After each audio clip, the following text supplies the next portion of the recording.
Hello, welcome back into the studio, and I've got the next page for the Roxy and Sarah stitch journal, and this time it's the Gingerbread House. And I've not only got the book, which I used to read to my daughter, I've also got one of the decorations that you can buy as an inspiration, and in very sort of simple shape. And like Roxy's and Sarah's, I've prepared the page, and you can see I've got the scallop at the bottom, and I put a bit of red gingham, and I've got some sequins, and those are going upside. And then I'm going to put this piece of lace along here. Let's see if there's a right or a wrong way. I think that's the right way. I'll put that on the edge. Remember, I've also got this extra bit which is going to be used as part of the binding. I'm then going to put the house on, which, as you can see, is a side of a house really. It's almost like an apex, but I'm actually copying this one. I've then got other pieces that I've collected, and also I've used them in the other blocks so that there's some form of continuity around. I cut out a piece of felt and made it look like snow on top of the roof, so I'm going to put that like that. I've also found out a piece of fabric. There was part of a gingerbread house, and I've actually used the chimney to pop in there. I've got some more lace to go along the bottom, and I've had to do some joining here, so because it wasn't long enough, so I'm literally just going to put that along the bottom. And what that does, that then gives me almost like a snow effect along the bottom.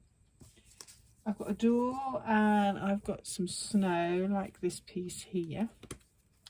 So I'm going to put that along. It's almost like it's collected on the doorstep. And then I'm going to pop the door in. Okay.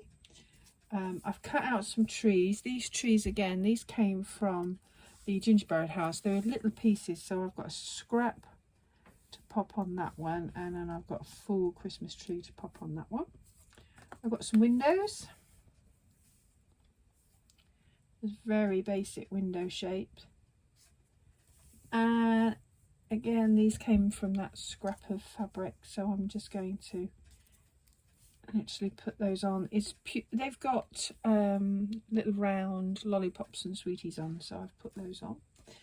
I then made, out of a red pipe cleaner and a white pipe cleaner, I twisted them round, and I've made 2 candy canes, so those can go on the edge of the doorstop, and put those in. Okay, I've then got here, these are glass and they're vintage Christmas trees. I haven't known sort of what to use these for, so I was determined on this one I was actually going to put these, and those I have to glue in place. I've got some fringing along to go along, because I would like to pop these along the edge of the curve down the bottom. And then I've got my words, which is joy, and I've got a candy cane to pop up there, and I'm just going to put that across there. And then with this piece of fabric, I'm going to sew all the way around and gather it in to make a Suffolk puff, and that Suffolk puff is going to go in the middle there. There's lots of stitching to do, as you can see on this page, so I'm going to leave it there and come back, and then we can follow on, and you can see how far I've got and what stitches I've used.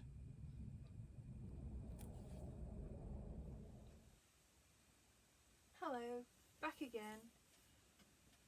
I've completed putting on all of the pieces of the Gingerbread House, and I've sewn all the lace and the trees and all the things in place, and these are actually stuck on these to make them look like sweets or jelly tots, and what I'll do is I'll give you a close-up shortly. And I've sewn on the words, and at the moment all I'm going to do is make a Suffolk puff to go in the middle here, so that I can finish it off. I am considering as well putting buttons down here when the book is together, and when the pages, I know what pages are going to be in, so I can choose some of the colours. They'll probably be on these colour schemes, especially now I've added these sweeties. They will probably go down the sides too. So I've cut out a circle using a cup, and I'm just going to turn the edge. I've got a knot on the end of my thread, and I'm just going to turn a small hem and just do a running stitch all the way around.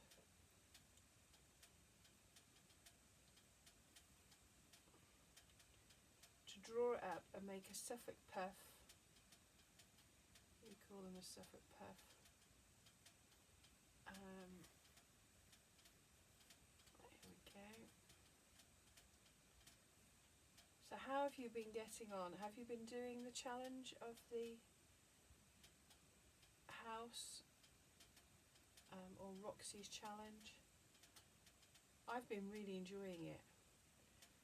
I've really enjoyed, especially getting into the start of using Christmas fabrics. Yeah, it's always that time of wanting to do things for Christmas and using up the scraps, but also doing something creative after I've done gifts and sorted out what I'm going to do make wise. It's lovely to use up all the pieces that I wanted to save. I thought, oh, I'll use that one day, and to be able to put them on these pages is just lovely. I've also managed to sort out a lot of it too. I've been going through my boxes and sorting them out, the Christmas things. Right, so I've gone all the way around. Now I'm going to pull it tight, gather it up so that it makes a round and it starts to form that circle. There we go. So we call it a Suffolk puff, and Americans call it yo-yos. They're more familiar with the term of yo-yos. Alright, so you can see it's all gathered up, and that is going to go in the centre of the house. Now, looking at it, it is quite large, but what I'm going to do is actually put a love heart on the top to cover up the hole. You don't have to cover up the hole, you could use it that way around, but I like the gathers. So I'm just now I know that it's all sewn round, I'm just going to do an overstitch to hold the circle together, and I'm just going in at different angles through the pleats so that you can't see my stitches.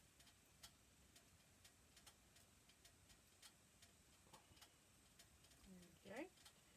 And then what I'm going to do is I'm going to go through to the back, but also go through to one side. There we go. And then I'm going to put that on there, and I'm going to attach that to the house. Here is the page finished. So I'm really happy with this. I've sewn on the yo-yo or the Suffolk puff, and I've popped a little heart jewel on the top to make it look like a jammy dodger, and I've also added a door handle. I've had fun with this one, and I've really enjoyed doing it. It was nice to be quite playful. I ended up sticking on, as you saw before, I ended up sticking on all these jewels because there wasn't any way of actually sewing them on, but I just needed to do it to make it look like sweeties, and make it look like the icing on the gingerbread house. So if you haven't already had a go, Roxy's stitchery challenge is really good fun. And I've used lots of different stitches, and I'll give you a close-up shortly, because there's slip stitch down the side to hold the house and the windows. There's slip stitch and also blanket stitch. I've done a whipped stitch around the candy canes. There's French knots, and yeah, I've really enjoyed doing it. So I hope you have too, and I'll see you in the next one.